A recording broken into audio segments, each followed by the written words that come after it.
বেলদার শ্যামপুরার জাতীয় সড়কে ভয়াবহ বাস দুর্ঘটনায় আহত হলেন প্রায় 12 জন বাস যাত্রী। বেলদাতে ভয়াবহ পথ দুর্ঘটনার কবলে যাত্রীবাহী বাস। মেদিনীপুর থেকে বেলদার দিকে আসার সময় একটি বেসরকারি যাত্রীবাহী বাস বেলদার ঢোকার আগে পশ্চিম মেদিনীপুর জেলার বেলদার শ্যামপুরার কাছে দুর্ঘটনার কবলে পড়ে। আহত হয় প্রায় 12 জন। স্থানীয়দের বক্তব্য, বাসটি দ্রুত গতিতে থাকার ফলে দুর্ঘটনার কবলে পড়ে। পুলিশ আহতদের দ্রুত উদ্ধার করে বেলদা সুপার স্পেশালিটি হাসপাতালে ভর্তি করেন।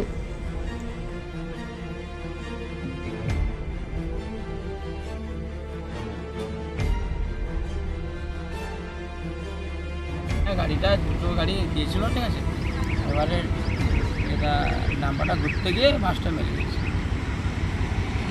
এটা গিয়েছিল তোমার হচ্ছে বেলদার দিকে, আর নাম্বারটা গেছিল ওইদিকে, একই লাইনে ছিল। বাসটা গিয়ে মেরে দিয়েছে। হ্যাঁ, ভর্তি ছিল। কতজন? পুরো বাস ভর্তি ছিল। সুভাষ মেদিনী ওখানে নিয়ে গেছে।